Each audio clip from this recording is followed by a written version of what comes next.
Professional soccer is finally here in the Central Valley, and not only is it an exciting time for the city of Fresno, but for the players and coaches as well, as they're excited for the fan base and the support they have here already in the city. Today is the grand opening for Fresno State's Money Management Center at the east entrance of the Thomas Building. Students and faculty gathered for the ribbon cutting of the new center. This is where students can now get help to manage their money and learn how to budget. Along with basketball and baseball, Magic's creating magical opportunities far beyond the playing field. Everybody has their own fight in life. One local gym is using boxing and a special 1-2 combo to help groups of people fight back against a common foe, Parkinson's disease. Parkinson's disease affects over 10 million people worldwide. It attacks the nervous system and makes people stiff or causes them to shake and move uncontrollably.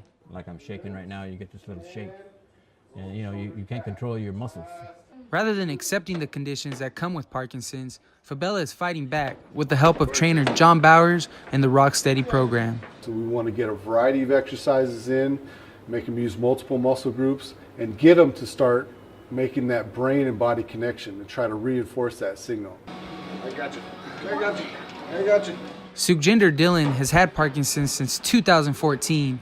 Rock Steady has changed her life. Before I was being stiffed, but when I start overcoming here, the atmosphere is really good for me, and I'm working hard to keep myself walking, talking, and even punching.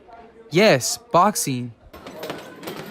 It's probably one of the most rigorous exercise training. From the movements to the intensity that they box, people get lost in the boxing. They don't realize how exhausted they are because they're having fun while they're boxing. My abs getting to work out today.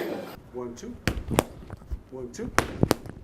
Here at Rock Steady, they're fighting against Parkinson's disease one punch at a time.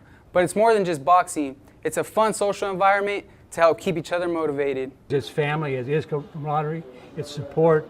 You feel that, and if you see these guys and gals out somewhere, but not here, but maybe out, you immediately go to them because they're part of your extended family, and we understand each other. Camaraderie, family, a team fighting back together. 3, Rock Steady Boxing!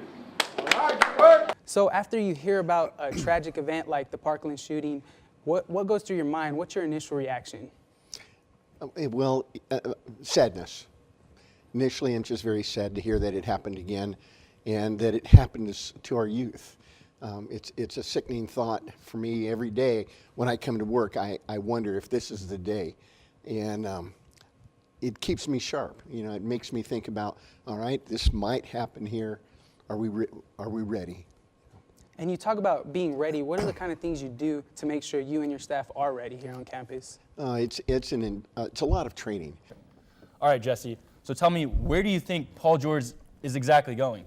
Well, PG-13, obviously one of my favorite players, Fresno State alumni, and I think he's headed for the bright lights in Los Angeles, man. I mean, the Lakers, they got a really nice young core there, Kyle Kuzma, Lonzo Ball, Brandon Ingram, even Julius Randle, and I think a veteran like him could go in there and change the franchise around. Welcome back. I'm Jesse Tejeda with your Sports Report. As we talked about at the beginning of the newscast, men's basketball coach Rodney Terry is out. Thanks for being here today, Sam. No problem, absolutely. So what was your initial reaction, kind of the team's initial reaction after finding out Coach Terry was leaving? The week before, it was circulating on social media. I mean, we see what you guys see, but it wasn't confirmed until 2 days ago. Coach Terry called the meeting, and then we all kind of knew what was coming. So it wasn't necessarily a surprise, but it was definitely disappointing losing your head coach.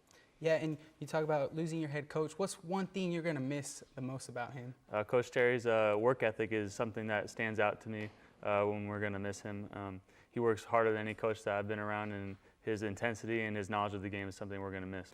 And just very quickly, because we're running out of time, it's March Madness season. Who's your pick to win the tournament this year? I don't know. Michigan State looks very good right now, but you can't beat that Virginia defense. Awesome. I think Duke's going to take it this year. We'll see. We'll see. Well, Sam, thank you for being here. We really appreciate it. Absolutely. It was a pleasure being here. Thank you. We've been speaking with Sam Bittner, junior forward for the men's basketball team. Living large is out of style. Tiny homes are a thing, and they're popping up everywhere. If you look too quick, you might miss one. The average home in the U.S. is a little over 2,000 square feet, but these tiny homes size up at a whopping 300 to 400 square feet. For Jason Engelbright, tiny homes became a family business for him and his wife. KJE, named after their son, builds the homes right here in Fresno. It's kind of a smaller house, like the title says. It works out for people that are, don't have as much money. Works out for, living in smaller places. They're energy efficient. Many people are turning to tiny homes for shelter because of the affordability. Cost of home and cost of property nowadays is rising, so it's a little more cost efficient, if you will. Here at KJE, it takes a lot of work to build tiny homes. All of them start off as a simple trailer like this, but have an end result of a beautiful home like this. A beautiful home at a really low price. For tiny home builders, that's what the tiny home movement is all about. I think it's a great thing for the economy. I also think it's a great thing for our earth. It's just trying to help people that don't make a lot of money and be able to own their own home. Making a difference one home at a time, tiny homes could be the key alternative you're looking for. Jesse Tejeda, Fresno State Focus.